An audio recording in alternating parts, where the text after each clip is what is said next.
Alonso. Yung public utility, Pakibukas na po. yung public utility vehicle modernization program, isang bagay yan kung bakit nasa DOTRP ako ngayon para ipaliwanag sa mga stakeholders yung bagay na yan. Ulitin ko, wala hong balak ang Department of Transportation tanggalan kayo ng anak po.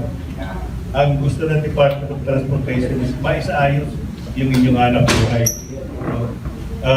May mga bagay na dapat na maunawaan ninyo, no? Bakit ginagawa yun. Like for example, pag tinignan natin yung ating batas, wala naman doon sa 4136, pati na rin doon sa 8794, walang jeepney ron. Meron doon utility vehicle. At yung yung jeepney na tinatawag, falls under utility vehicle.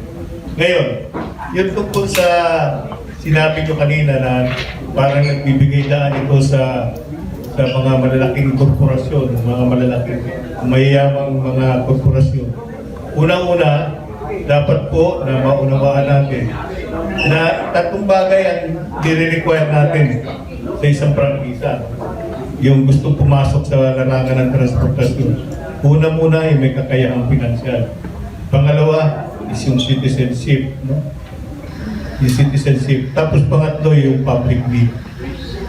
Itong public need, inaayos natin yung pamamaraan kung paano maglalagay ng mga transportasyon sa iba't ibang ruta natin dito.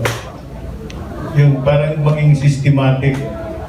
Ulitin ko, hindi ho layunin ng departamento na tanggalan kayo ng hanap buhay, kundi ayusin ang takbo ng hanap buhay ninyo.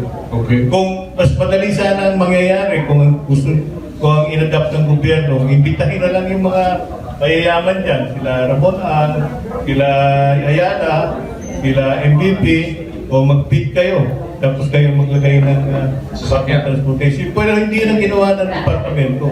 Kundi pinigyan ng pagkakataon yung mga nasa transportasyon mismo ngayon, no?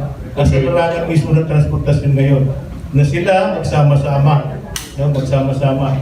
Wala na po kasi yung panahon na yung isang ruta, 10 kayo nagpapatakbo dyan.